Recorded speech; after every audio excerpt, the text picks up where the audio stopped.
On the third day there was a wedding at Cana in Galilee, and the mother of Jesus was there. Jesus also was invited to the wedding with his disciples. When the wine ran out, the mother of Jesus said to him, "They have no wine." And Jesus said to her, "Woman, what does this have to do with me? My hour has not yet come." His mother said to the servants, "Do whatever he tells you."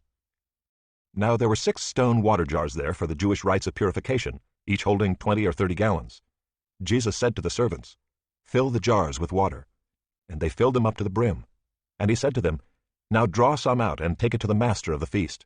So they took it.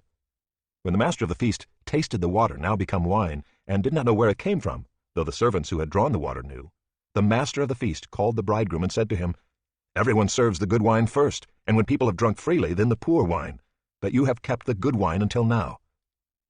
This, the first of his signs, Jesus did at Cana in Galilee, and manifested his glory, and his disciples believed in him. After this he went down to Capernaum with his mother and his brothers and his disciples, and they stayed there for a few days. The Passover of the Jews was at hand, and Jesus went up to Jerusalem. In the temple he found those who were selling oxen and sheep and pigeons, and the money changers sitting there. And making a whip of cords, he drove them all out of the temple with the sheep and oxen. And he poured out the coins of the money changers and overturned their tables.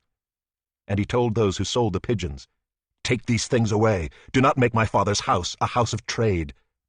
His disciples remembered that it was written, "Zeal for your house will consume me."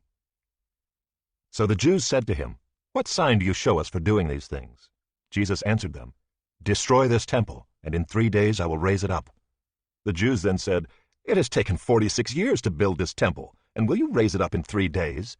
But he was speaking about the temple of his body. When therefore he was raised from the dead, his disciples remembered that he had said this, and they believed the scripture and the word that Jesus had spoken. Now when he was in Jerusalem at the Passover feast, many believed in his name when they saw the signs that he was doing. But Jesus on his part did not entrust himself to them, because he knew all people and needed no one to bear witness about man, for he himself knew what was in man.